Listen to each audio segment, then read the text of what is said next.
Hello बच्चों, स्वागत है आपका अपने यूट्यूब चैनल विद्यार्थी विजन पे। मैं जीशान अहमद आज आपको कराने वाला हूँ NIOS का बच्चों चैप्टर 26 जो कि हम सोशोलॉजी कर रहे थे। आज हम पढ़ेंगे बच्चों भारतीय समाज। इसमें आदिवासी, ग्रामीण और नगरीय समाज के बारे में जानेंगे। तो जैसा कि आप जानते हैं बच्चों, आदिवासी ये लोग कहाँ रहते हैं बच्चों? जंगलों में, मरुस्थल में, पर्वत में रहते हैं। ग्रामीण का अर्थ होता है बच्चों जो लोग गांव में रहते हैं उन्हें ग्रामीण कहते हैं। नगरी का अर्थ होता है बच्चों जो लोग शहर में रहते हैं। 2011 की जनगणना में बच्चों गांव में 68% लोग रहते हैं और नगरों में 31% लोग रहते हैं। तो भारतीय समाज आदिवासी, ग्रामीण और नगरी इन तीनों के बारे में हम जानेंगे। भारतीय समाज को बच्चों मोटे तौर पर 3 वर्गों में बांटा जाता है। इसमें आदिवासी समाज आता है, ग्रामीण समाज और नगरीय समाज आते हैं। आदिवासी समाज बच्चों अपेक्षित रूप से एक पृथक यानी अलग ही समाज होता है। इनकी एक अपनी संस्कृति, भाषा और धर्म यानी इनकी खुद की बच्चों अपनी संस्कृति होती है, इनकी खुद की बच्चों भाषा होता है और इनका खुद का जो है धर्म होता है। आज विश्व में आदिवासी अपेक्षित रूप से सामाजिक और आर्थिक दृष्टि से बच्चों पिछड़े हैं। दूसरी ओर समाज गांवों का समाज है जिनका आधार जाति और कृषि अर्थव्यवस्था है। तो ग्रामीण समाज बच्चों किसे हम कहते हैं? गांवों का समाज जिसका मेन होता है जाति, यानी गांव में मेन जाति है और अर्थव्यवस्था कैसी है बच्चों? कृषि पे डिपेंडेंट है। नगरीय समाज में बच्चों गैर कृषि धंधे जैसे उद्योग, नौकरी ये सारी चीजें की जाती है और इन सभी के बारे में बच्चों हम आज पढ़ने वाले हैं। इस अध्याय को पढ़ने का उद्देश्य है बच्चों की आदिवासी समाज के लक्षणों के बारे में जानें, आदिवासी समाज में आने वाले परिवर्तन के बारे में जान सकेंगे, आदिवासियों की समस्याओं की पहचान कर सकेंगे और उनकी प्रगति के लिए चलाई गई योजनाओं के बारे में जानेंगे। ग्रामीण समाज के लक्षण जानेंगे बच्चों, ग्रामीण समुदाय में आने वाले परिवर्तन, नगरीय समाज के लक्षण और नगरीय और ग्रामीण समाज को जोड़ने वाले तत्व, इन सभी के बारे में पढ़ने वाले हैं। और इसी उद्देश्य से ही बच्चों आपके क्या बनते हैं? क्वेश्चंस बनते हैं। ये आपको ध्यान से समझने हैं।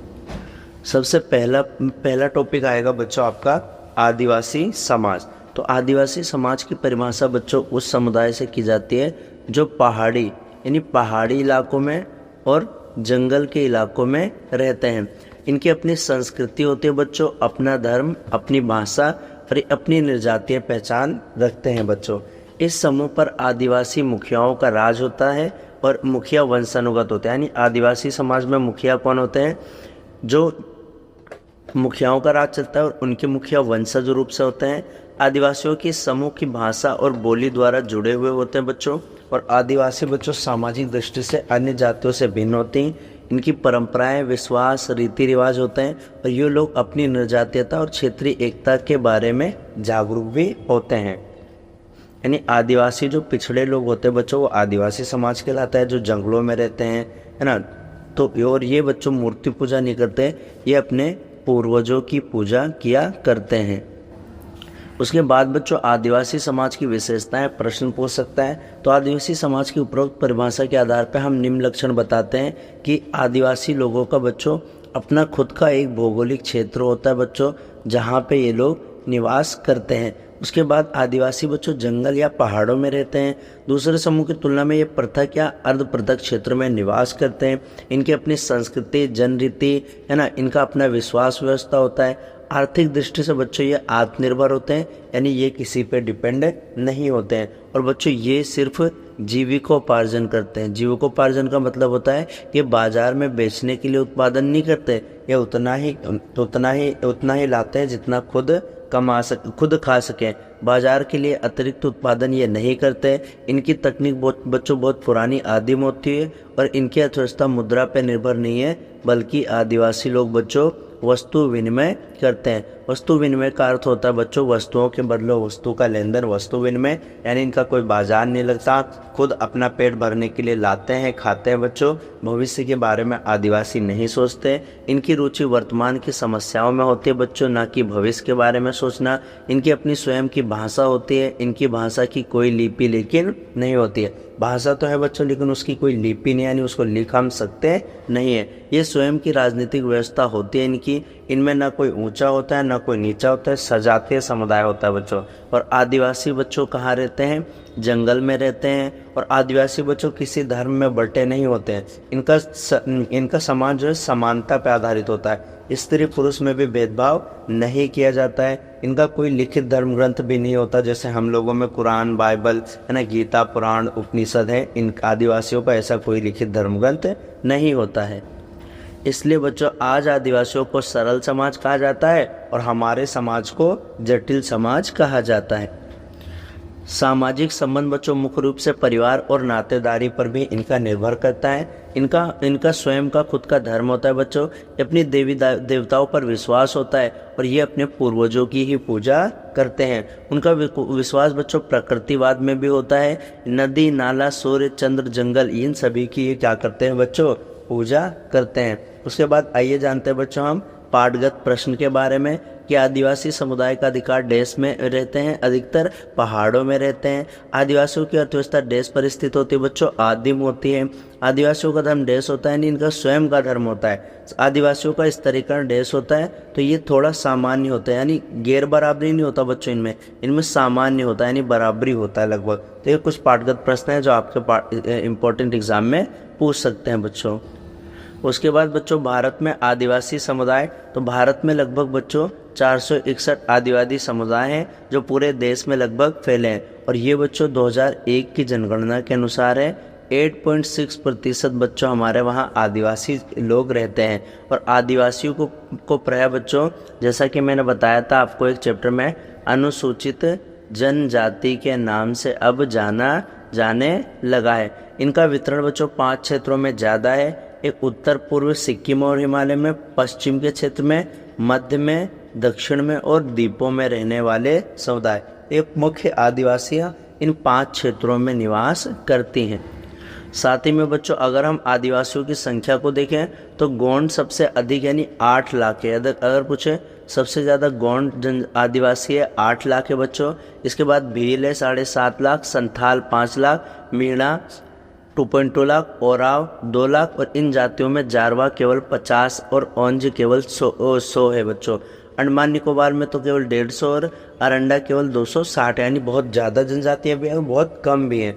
भारत में आदिवासियों की भाषाई वर्गीकरण 4 प्रकार का है बच्चों। तो पहला है ऑस्ट्रो एशियाटिक, यानी ऑस्ट्रिक, चीनी तिब्बती, द्रविड़ और इंडो यूरोपियन आर।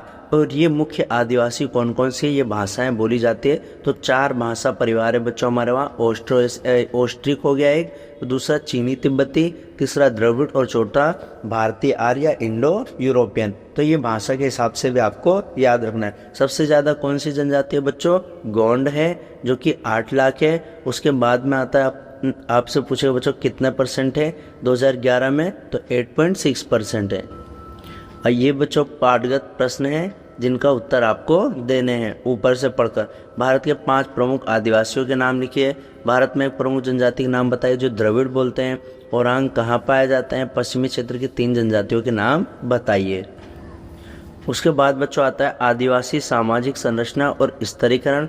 अधिकांश आदिवासी बच्चों पितृवंशी नातेदारी होते हैं। इन आदिवासियों में उड़ीसा के कोंड, पश्चिम बंगाल और बिहार के संथाल, मध्य प्रदेश, गुजरात, राजस्थान के भील है ना। पितृवंशी का ऐसा होता है परिवार की संपत्ति पे पुत्र को ही अधिकार मिलता है बच्चों। लेकिन कुछ आदिवासी समुदाय मातृवंशी भी होते हैं। मेघालय में बच्चों खासी, गारो और जयंतिया। तो यदि पूछो बच्चों मातृवंशी आदिवासी मतलब होता है जहाँ पे माता का शासन चलता है, उसे मातृवंशी कहते हैं। और जब विवाह होता है बच्चों तो लड़का लड़की के वहाँ पे आता है। तो ऐसी जनजातियाँ कौन सी हैं? खासी जनजातियाँ, गारो जनजातियाँ और जयंतिया जनजातियाँ। शासक गोत्र और अन्य गोत्र आर्थिक दृष्टि से आदिवासियों को समतामूलक समाज कहते हैं। यानी आदिवासी समाज कैसा होता है? समतामूलक समाज होता है। ये जंगलों में रहते हैं बच्चों है ना। इनको प्राय वनवासी भी कहा जाता है। कुछ पितृवंशी होते हैं बच्चों, कुछ मातृवंशी होते हैं। अब हम बात करेंगे बच्चों आदिवासियों की समस्याएं। तो जब आदिवासी बाहरी समूहों के संपर्क में आए तो उनके साथ कुछ समस्याएं होने लगी बच्चों।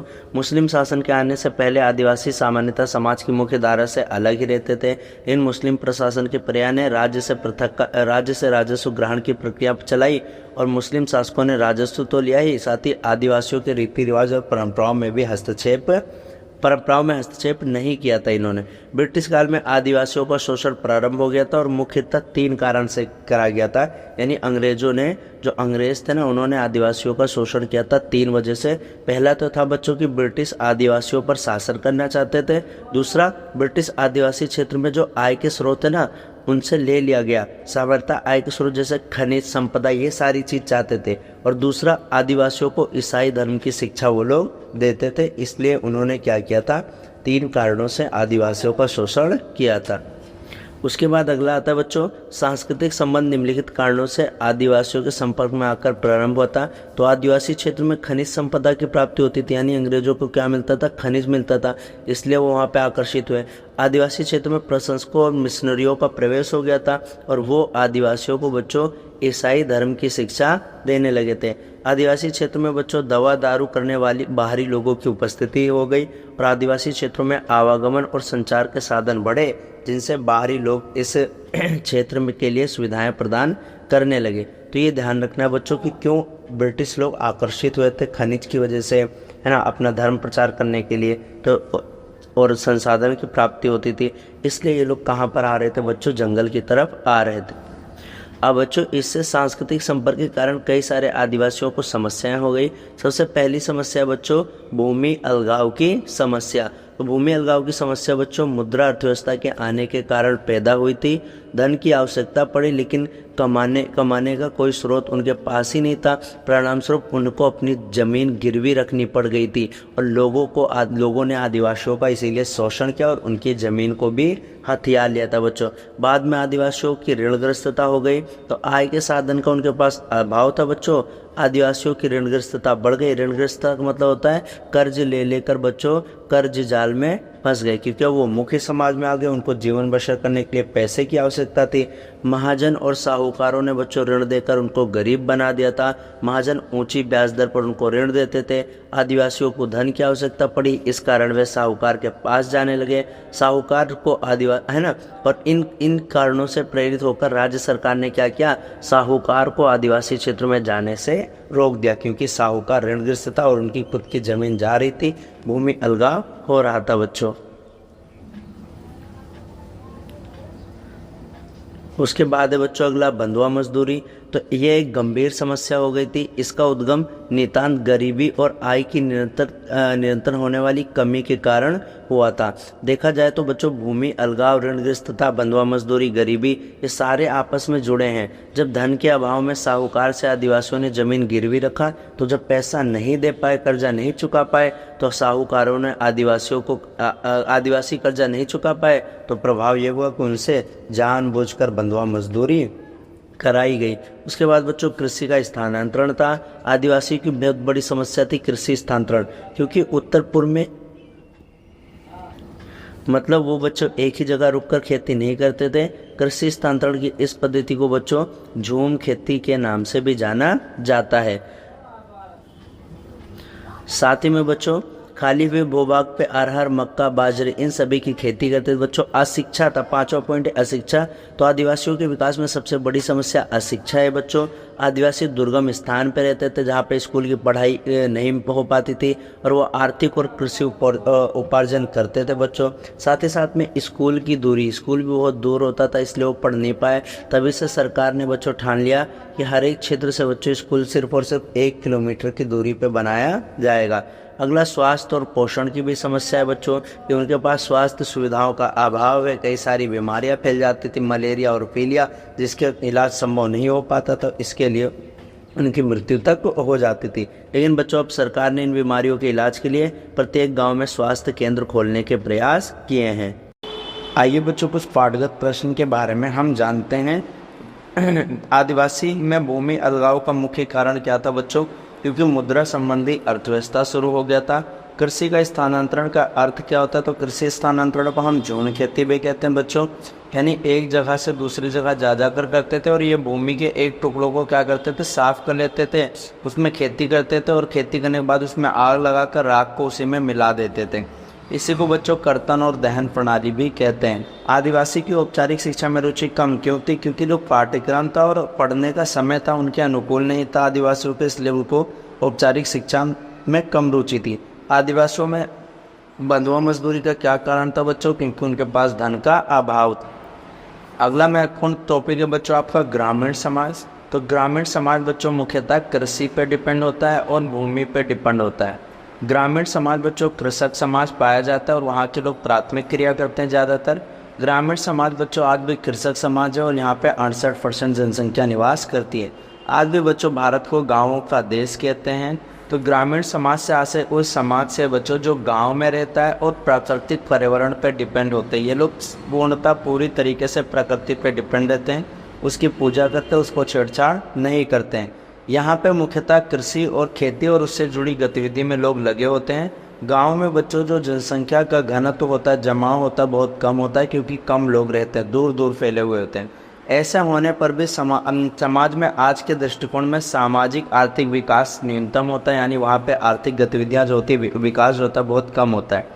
गांव की मुख्य विशेषताओं के बारे में पूछता तो पहली विशेषता बच्चों गांव के लोगों का मुख्य व्यवसाय कृषि होता है और आय का प्रमुख स्रोत क्या होता है? कृषि ही होता है। ग्रामीण समुदाय का आकार छोटा होता है बच्चों, यानी कम ही भौगोलिक क्षेत्र में और कम जनसंख्या घनत्व वहाँ पे होता है। ग्रामीण समूह के लोग प्रत्यक्ष संपर्क करते हैं, यानी आपस में पड़ोस में जान पहचान लेती है और उनका व्यवहार बच्चों आमने सामने का होता है।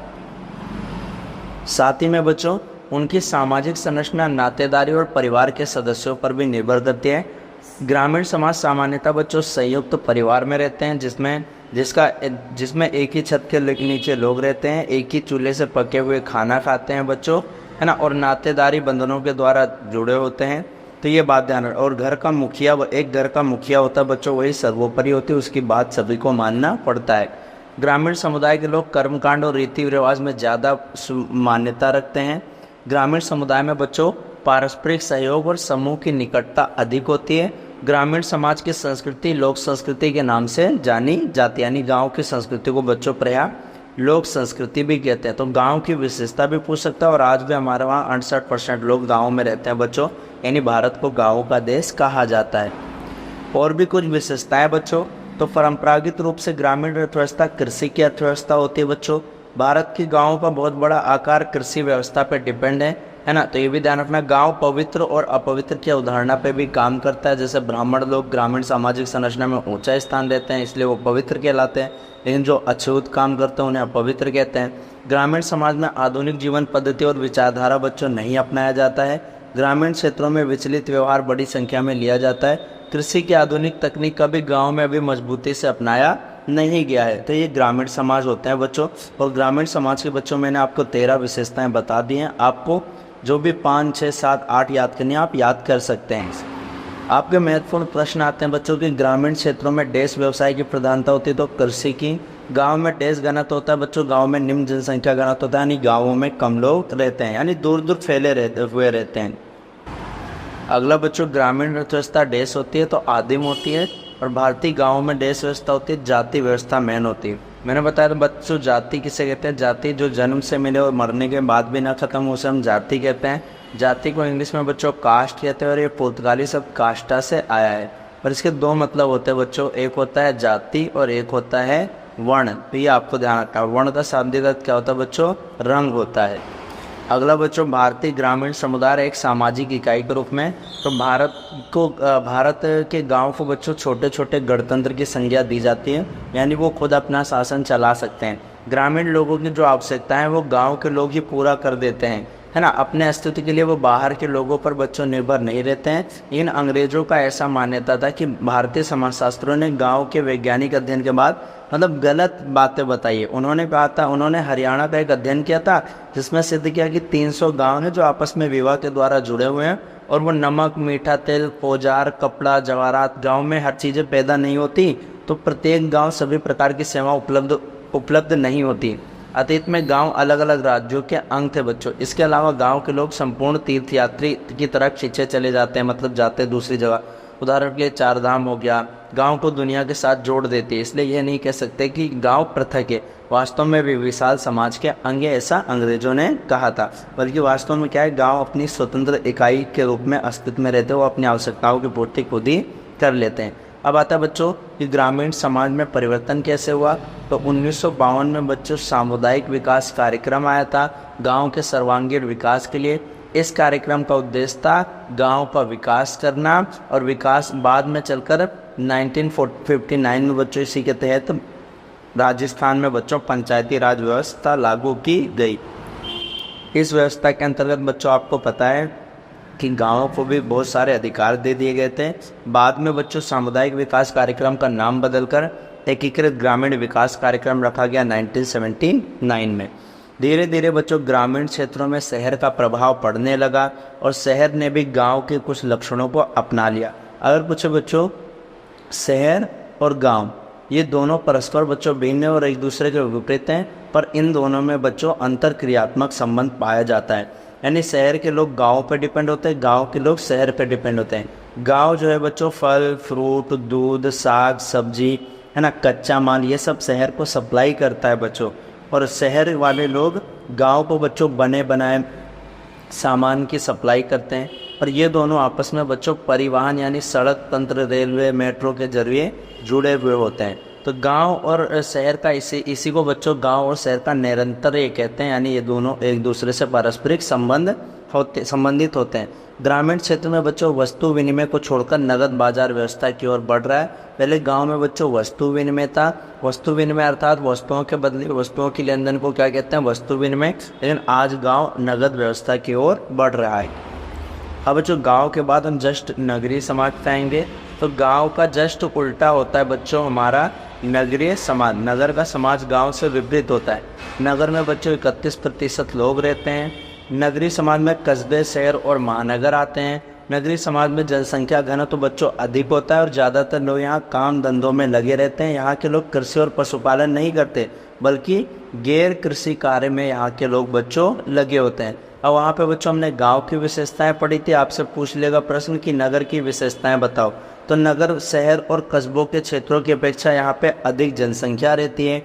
यहाँ पे सांस्कृतिक विजातीयता अधिक होती है, यानी अलग अलग संस्कृति के लोग होते हैं। यहाँ पे पर्यावरण जो है प्राकृतिक नहीं होता बल्कि मानव निर्मित होता है। व्यवसाय मुख्य रूप से गैर कृषि होते हैं बच्चों, वाणिज्य, प्रशासन, ये सारे होते हैं। शहरी क्षेत्र में बच्चों अधिक सामाजिक गतिशीलता होती है कि यहाँ पे लोग अपने काम धंधे बदलते रहते हैं, जबकि गाँव में बच्चों सामाजिक गतिशीलता बहुत ही कम होती है। साथ में बच्चों शहरी क्षेत्रों में सामाजिक नियंत्रण अदालत, पुलिस और अन्य प्रकार्यात्मक संस्थाओं के द्वारा होता है। शहरी क्षेत्र में लोगों के बीच अंतःक्रिया जो है द्वितीयक संपर्क द्वारा होती है, ना कि प्राथमिक संपर्क के द्वारा। यानी शहरी क्षेत्र में जो पास पड़ोस वाले ज़्यादा जुड़े हुए महसूस नहीं करते, वहाँ आमने सामने का संबंध नहीं पाया जाता।